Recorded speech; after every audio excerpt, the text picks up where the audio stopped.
ચોટીલા નાયબ કલેક્ટર એચ.ટી. મકવાણાએ ચોટીલા તાલુકાના ધારઈ, મોકાસર અને ખીરડી ગામની મુલાકાત લઈ તલાટી કમ મંત્રીની દફતર તપાસણી કરી તેમજ મધ્યાહન ભોજન કેન્દ્રની પણ મુલાકાત લીધી.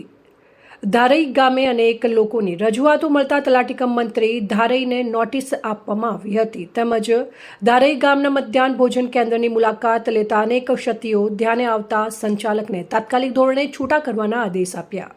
ચોટીલા નાયબ કલેક્ટર એચ.ટી. મકવાણાએ ચોટીલા તાલુકાના ધારઈ, મોકાસર, ખેરડી ગામની મુલાકાત લીધી હતી. ધારઈ ગામે અનેક રજૂઆતો મળતા લોકોની રજૂઆતોને ગંભીરતાથી લઈ તલાટી કમ મંત્રી ધારઈને નોટિસ આપવામાં આવી હતી તેમજ ધારઈ ગામના મધ્યાહન ભોજન કેન્દ્રની મુલાકાત લેતા અનેક ક્ષતિઓ ધ્યાને આવતા સંચાલકને તાત્કાલિક ધોરણે છૂટા કરવાના આદેશ આપ્યા હતા. મળતી માહિતી મુજબ ચોટીલા નાયબ કલેક્ટર એચ.ટી. મકવાણાએ ચોટીલા તાલુકાના ધારઈ, મોકાસર, ખેરડી ગામની મુલાકાત લઈ તલાટી કમ મંત્રીની દફતર તપાસણી કરી એપેન્ડિક્સ એ ફોર્મ ભરવામાં આવેલ તેમજ ત્યાંના લોકોના પ્રશ્નોને સાંભળી તે પ્રશ્નો પ્રત્વે સંબંધિત અધિકારીઓ કર્મચારીઓને તપાસ કરી રિપોર્ટ કરવા સૂચના આપવામાં આવી તેમજ અલગ અલગ રજિસ્ટરોની ચકાસણી પણ કરવામાં આવી. આ સમયે ગામના પ્રશ્નોની ગંભીરતાને ધ્યાને લઈ તલાટી કમ મંત્રી ધારઈને તાત્કાલિક ધોરણે નોટિસ આપવામાં આવી હતી અને ખુલાસો પૂછવા મામલતદાર ચોટીલાને સૂચના આપવામાં આવી. વધુમાં ધારઈ ગામમાં આવેલ પ્રાથમિક શાળાની મુલાકાત લઈ મધ્યાહન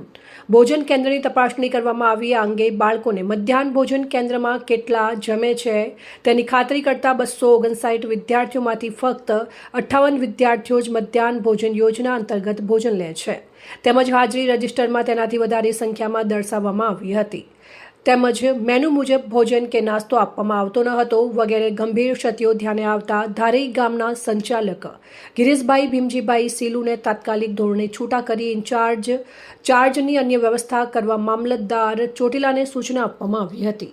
અહેવાલ અફઝલ મુલતાની, સંબંધ ભારત ન્યૂઝ, ચોટીલા, સુરેન્દ્રનગર.